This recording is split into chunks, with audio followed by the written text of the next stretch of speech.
The Israel-Palestine conflict has spanned generations marked by war, loss, and failed peace efforts. Today, July 6, 2025, another round of peace talks begins, following one of the deadliest periods in the region's history. The world watches, wondering, can Gaza finally see peace? These negotiations come after immense suffering, shattered communities, broken families, and urgent calls for a solution.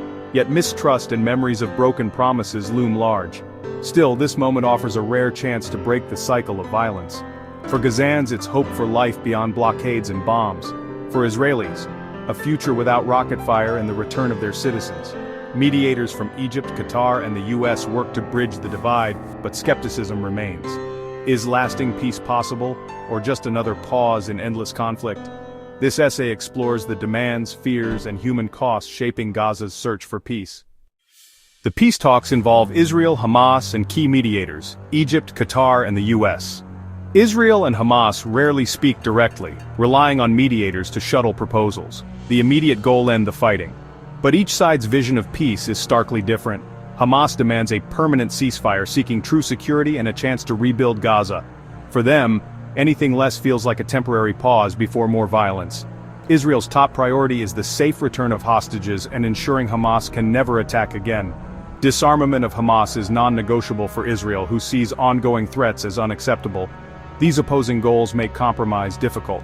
Mediators try to craft a phased approach, small steps to build trust and meet core demands. The challenge: finding a balance where both sides feel secure. Without it, talks will collapse. The stakes are high, and the world is watching. Can a middle ground be found?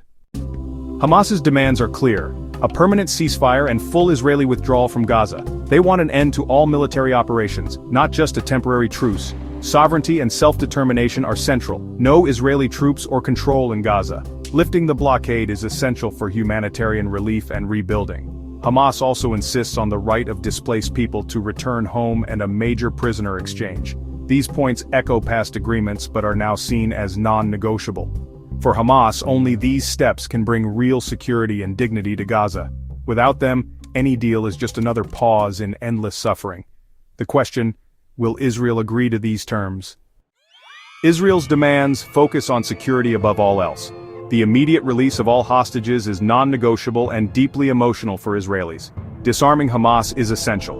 Israel refuses to accept an armed group on its border. Israel wants guarantees: a demilitarized Gaza and no return of Hamas to power. Full withdrawal is off the table until security is assured. Israel also rejects any prisoner exchange that could endanger its citizens. For Israel, peace means a new security reality, no more threats from Gaza. Without these assurances, no agreement is possible. Decades of broken promises fuel deep mistrust on both sides. Palestinians recall ceasefires followed by Israeli raids and settlement expansion. Aid deliveries are often delayed or blocked, reinforcing suspicion.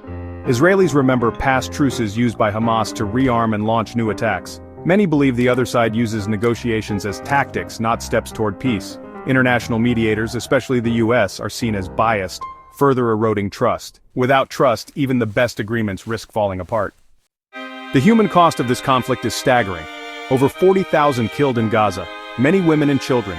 Nearly 2 million displaced, most living in overcrowded shelters or ruins. Hospitals are overwhelmed, running out of supplies and unable to cope. Hunger and famine threaten thousands, with aid blocked by fighting and the blockade. Psychological trauma is everywhere. Children grow up amid fear and loss.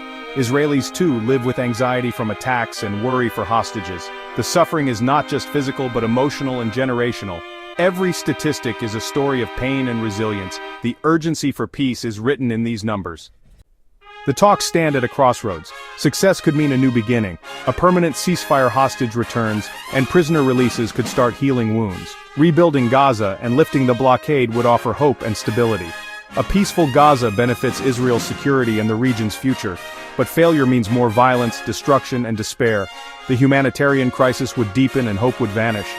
True peace demands courage, compromise, and recognition of shared humanity. Both sides must look beyond past grievances to build a just future. The world waits to see if leaders will choose peace over perpetual war. Is real, lasting peace finally within reach?